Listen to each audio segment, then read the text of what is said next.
My name is Samalit Hogan, and I'm here joined by Ray Hernandez. He's a Latino entrepreneur. He's currently living in the Dominican Republic. So, Ray, welcome. Thank you very much, my friends. This is BillyRay Pitmaster BBQ. Yeah. Thanks for joining us, Ray. So, we just started to talk before the interview. We were just starting to chat a little bit about your journey, and you started here in Western Mass. This is where we met in Springfield, Massachusetts. Yes. But you're now living in the Dominican Republic, and you've launched a new company. Tell us about your business, how you got started, what gave you the idea, and what it is. Yes. Well, I was living in Western Mass, like you said, in Springfield, to be more specific, where I had a business. And as an entrepreneur, sometimes business work, sometimes they don't work, and all you have to do is, keep going and move on.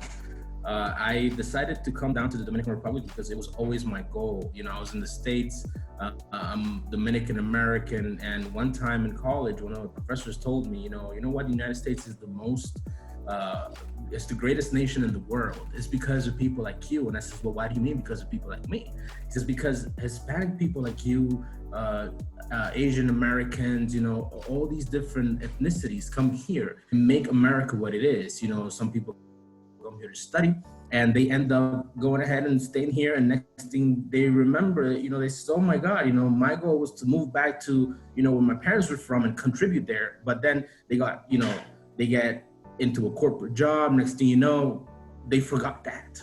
And he says, imagine the country where your family's from, if you were to take the knowledge that you learned here and you apply it back there. Wouldn't it be something completely different than what it is now? Would you be able to say that you can contribute in certain area in that country and make it a better country for everybody else so that they don't have to, migrate somewhere else looking for a better future? And I took that to the heart. I mean, literally that changed me completely. So from that moment on, I started thinking about how am I going to make it back there? How am I going to contribute what I've learned here and make that country a better country so it can, bring a better understanding of or a better condition of living, so that's how I made my journey back.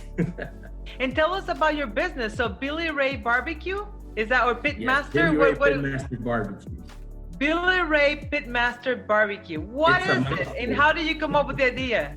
Yeah, so I find myself working in the hospitality industry here. Great job, amazing benefits.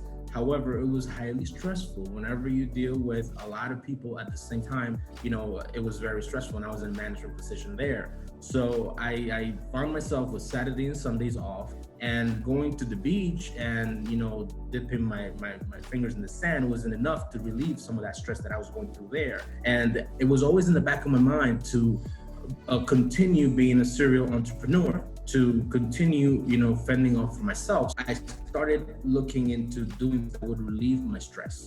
So I started barbecuing. I said, well, I love meats, I'm kind of decent at it. Let's try to perfect, that part of me that wants to do barbecue. Then I started inviting friends over on the weekends, and they were like, Ray, it's a real sin what you're doing right now. I mean, you're sinning against humanity by not sharing this barbecue that you do with the world. And this is what you should be doing. So I started, saying, well, let's start selling, 10 racks of ribs every weekend and see how that goes. So I started doing that, and the rest is history. So that's the reason why you started this business, is not to sin against humanity by not sharing it with the world? Well, it was for selfish reasons. It was because of the fact that I was kind of stressed, and the only thing that was able to take me off of being stressed out was, dealing with the meat. It was monitoring. It was something that needed nurturing. It was something that needed me to be there present at all times and not think about anything else at that time. Sharing it with people was like, you need to start sharing this with everybody else. You just need to do it. Don't think about it. I'm like, hey, how am I going to start, selling meat? It's embarrassing. Oh my God, like I'm not a salesperson like that. Like, I don't have a commercial kitchen. I don't have all this equipment. It says, just do it. And I did it and put one foot in front of the other, and here we are. Every great entrepreneur that's been successful over the long term has been able to rely or been able to reach out to others for help and assistance along the way.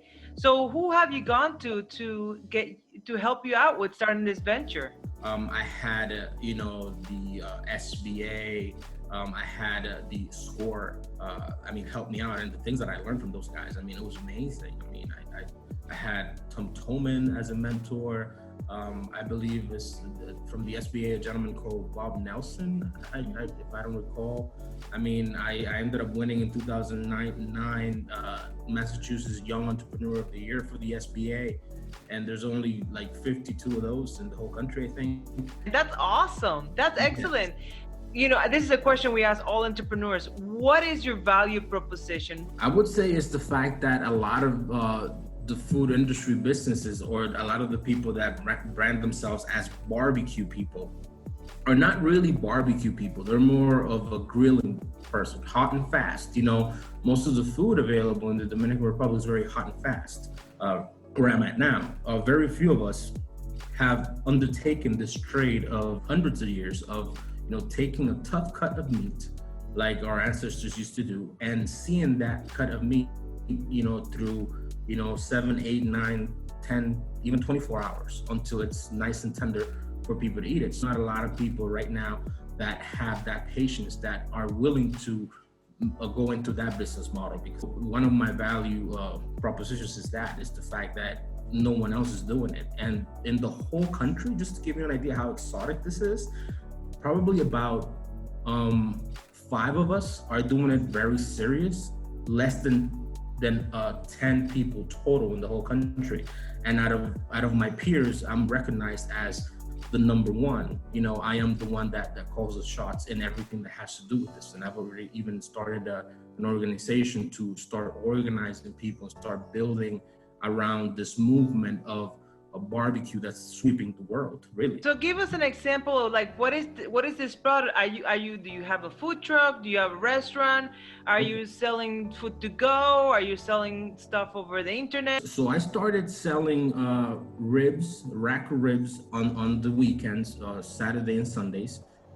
Usually we started selling like 20 racks of ribs, and they were pre-ordered. And then it progressed into people asking me to come to their homes and make barbecue for them. And then it turned into people asking me to vacuum seal the barbecue, freeze it, and send it to them frozen so they can enjoy it in the comfort of their home.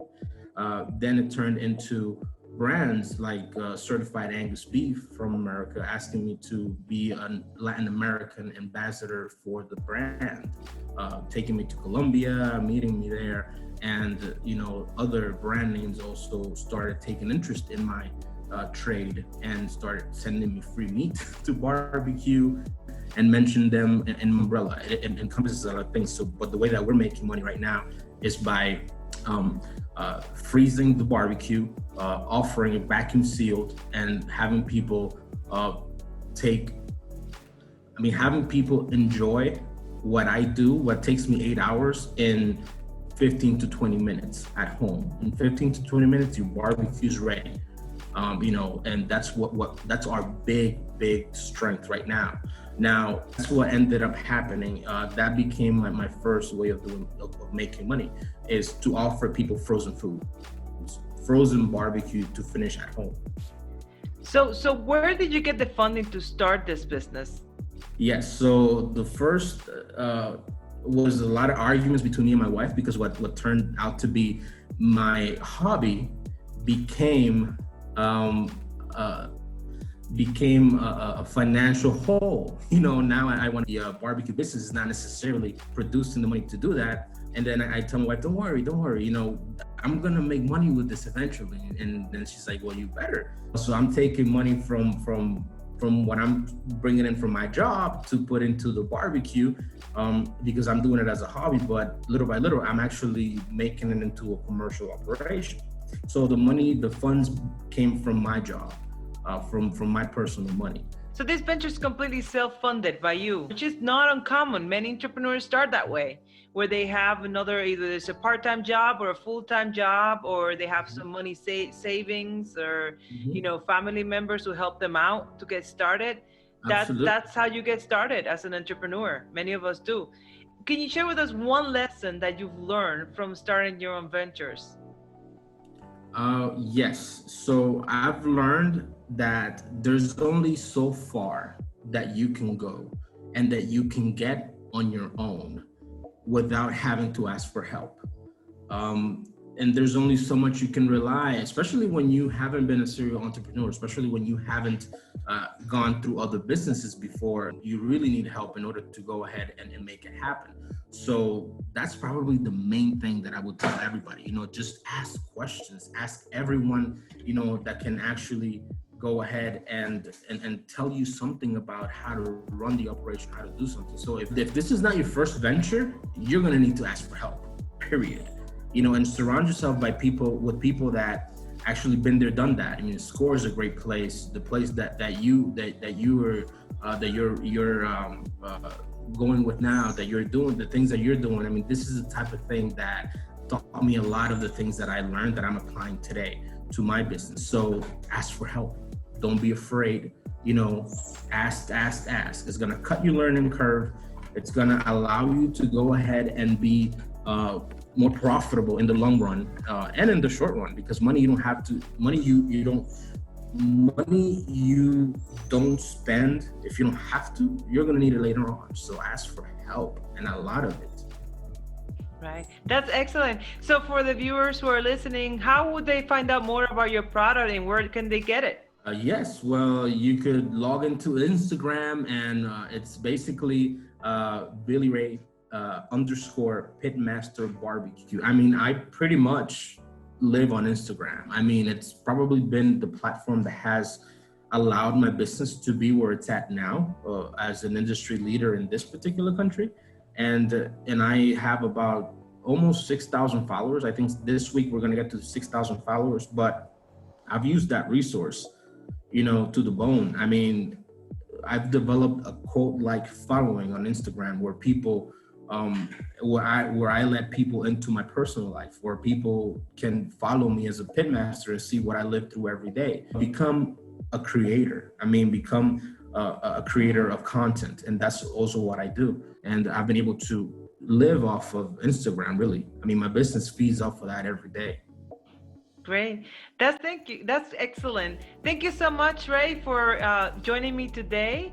I appreciate your time. Thank you for sharing your story. I'll see you next time. Thank you, BillyRay Pitmaster BBQ.